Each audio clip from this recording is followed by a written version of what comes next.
Hi, this is Brendan Davis from Bedrock Games and the Bedrock blog, and today I want to talk about names as reputation in Wuxia. This is something that I sort of started playing with in a game recently. I realized that well, number one, reputation is something that I use in my games, but I don't always use it. And sometimes I usually, when I do use it, it's usually something like a character is known uh, to be a liar. And so anybody who is dealing with him, he's going to get a penalty if he's trying to deceive them. But he might get an advantage in certain other situations. And that's one way to apply reputation. That's sort of like what it means in the world for the people living in it. Another way to apply it is the person's good at that sort of thing and giving them a small bonus when they're doing that. And so that's kind of how I've been dealing with it with names, where when a character acquires a martial nickname, or the nickname starts to sort of have significance in the game for everybody. I sort of shift all of the reputation stuff onto the name, and it kind of has more power when I do it that way. So if a character is known as so let me think of something. So if a character is known as ferocious eagle, for example, and he's considered somebody who is sort of really good in sort of the in aggressive combat situations. I might give that character an actual combat bonus when they're in that sort of situation, rather than just have it be something that's socially relevant. I think once they get to the point where the name has meaning, it's almost like a magic item. It's almost like the universe responds by giving them a bonus. So for example, the other day we had a character, and his name is Smiling Weasel. And if his reputation were deceptive, which it is, then it would always be sort of a penalty when he's trying to trick people. But he's Smiling Weasel, so he's good at this, and he's not always dealing with people who know who he is. And so there were a number of situations where Smiling Weasel was pulling a lot of tricks on people. So one example was he he stumbled into not stumbled. He there was an attack on the Temple of Jade Mercies in the game, and he was involved, and they killed one of the abbots in a really sort of elaborate ploy, which I won't get into, but it resulted in the abbot being impaled on a bed of spikes that they had placed beneath his window. And so the crime was obvious when the monks rushed out, and everybody ran away, but he failed his speed roll, and so he was the only one who didn't evade all of the monks that ran out to pursue the attackers. And he said to them that he was just there, and he saw somebody kill the abbot, and he had come to give the abbot some celestial plume, and so he wove this whole story, which the situation was he was pretty much caught red-handed. But I decided to let him make a deception roll because his name was Smiling Weasel. I didn't give him any bonuses or anything, but I decided to let him make it. He got a natural 10. And so they didn't just suddenly accept everything he said, but they said, okay, well, all the facts aren't clear, so let's, why don't you come inside? We'll detain you, and then we'll investigate the matter. And that bought him enough time that the players were able to rescue him, and they came in, swords blazing, and eventually wiped out everybody that was at at the temple. And the reason they were able to do that is because a lot of the heavy hitters were gone on a mission, and most of the monks were gone with them on the mission. They had what they discovered was that the leaders and many of the monks had gone to attack their people in order to steal something from them. So they immediately started going the other direction to prevent this. And on their way back, something else happened. They encountered this large retinue, and the retinue included Abbess Bao Yu and Grand Abbot Lao, who were the leaders of the temple. And so at this point, I decided that Smiling Weasel's name was really starting to become, a legendary type thing.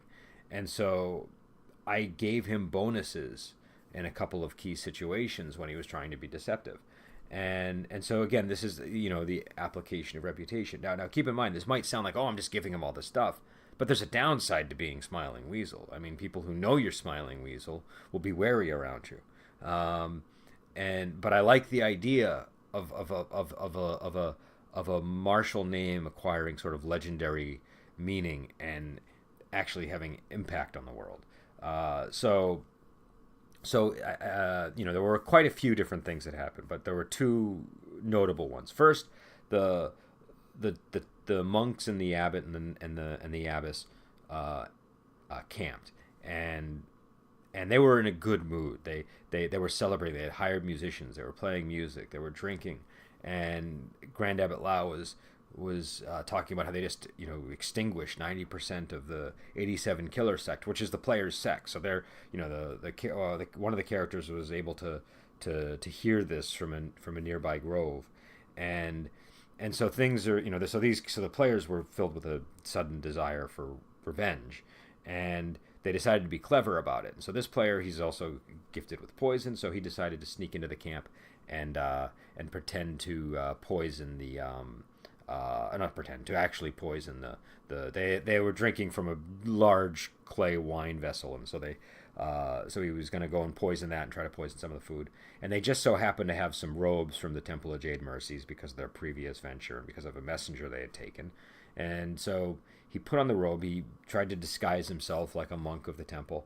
And on his disguise roll, I gave him a bonus, and he got a 10. And so his disguise was so good that not only did he move without being perceived as an enemy in the camp, but people actually nodded at him, thinking that he was one of their somebody that they had known. So eventually he tries poisoning the wine, and it succeeds to a degree. About 30 people get sick from this, but it takes an hour to kill them. And the other players had arranged to murder the abbot in a nearby grove in a really elaborate plot, which I won't get into. It involved a forged letter and a rat, and they ended up they ended up killing him. And I thought it was a really great scene. There were two scenes or two moments this session that I was actually pretty proud of myself as a GM. The first was when they killed Grand Abbot Lao, and he said he had an appointment in hell, so he told them to do it right away, and he gave. I don't want to bog down the podcast, so I won't explain the dialogue there, but it was a fun bit of dialogue. And then the next scene where Smiling Weasel attempted his next move, which was he wanted to once he realized his poisoning thing wasn't panning out the way he wanted to, he decided to create strife within the camp. And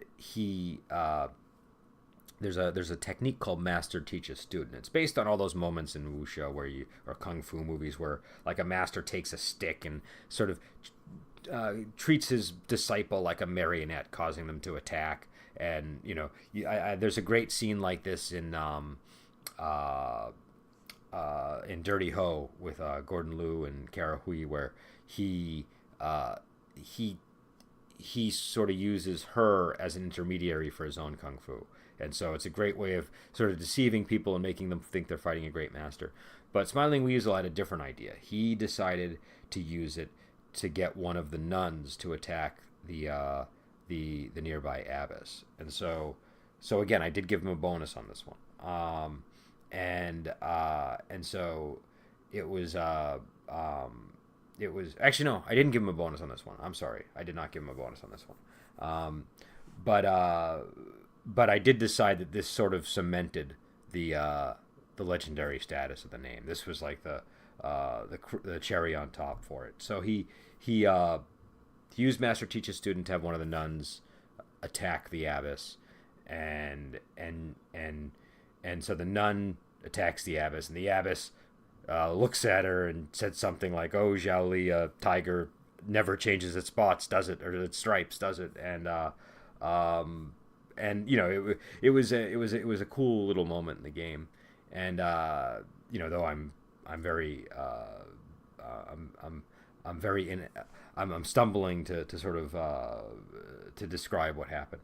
But I assure you, this was the second moment that I was proud of myself as a GM, where I had sort of inserted the abbess the Zhao Li relationship, and the backstory into that one little, exchange. And so what ended up happening was it caused an internal conflict at the camp. And so by the time he got back, I figured, okay, this guy is definitely Smiling Weasel at this point. And so I'm sort of thinking out loud right now, but I've been toying with this idea of just sort of giving names legendary meaning at a certain point, and sort of having it supplant reputation, because I don't like keeping track of 18 different things. And so if a character, real and here's what's required for this to happen: you can't just have a cool name. You have to actually live up to the name. And so this was a combination of two things. Number one, the player was playing the character very well. The player was consistently coming up with ideas that were workable and using the right techniques in order to get the most effect for what he was trying to do. So there was, tactically, the player was on the ball. The player was playing the character according to the name, and the player was rolling well. And so I think you need a combination of those things. I don't think this is something that you just give to every player. And I don't think it's something that you can always, like, a lot of times I say A for effort. This isn't one where I would necessarily say A for effort. This is one where the player has to win. The player has to win in terms of performing well. The player has to win in terms of rolling well, and the player has to win in terms of just sort of playing the character as the character is described. So with all those things, I think then that gives the player sort of that legendary name, and again, I don't know how often it's, because you have to be careful with bonuses, and so I think this is something where you could make an argument. Like, even when I was describing the scene, I almost remembered myself giving a bonus I didn't give, and so I think you could make an argument for a bonus being given in too many situations, and you want to sort of when it matters, when it's important, when it would apply, but you also want to give the penalty, and so I think it's a general rule of thumb.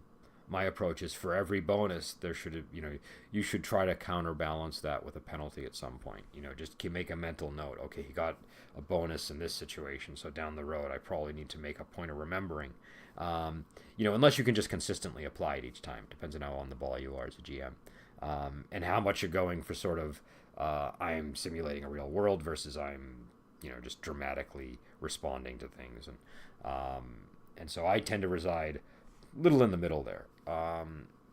So that was the idea. I'm probably sort of butchering it. I gotta go.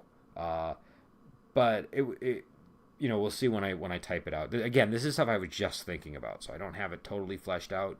But I do like the idea that names have meanings. It was a combination of two things. It was that moment in the game, but it was also, we were talking about 14 Amazons on the podcast the other day, and there's a scene, and I have to go back and check it because I didn't write down notes for this scene. But on the subs, I'm pretty sure that the king of the Shah says to Mu Ying, who's one of the Yang, like the wife of the general at the beginning who's killed, and she's sort of they're going to not just get revenge but to defend the song, and he says to her, why did you come? And she said, because I am Wu Ying. And so it was a very sort of, I don't know, I thought it was a very powerful scene.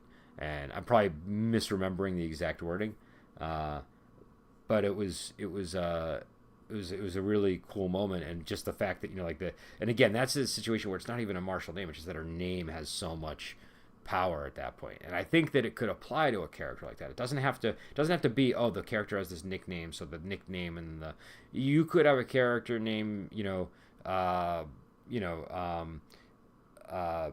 what's a character in my campaign?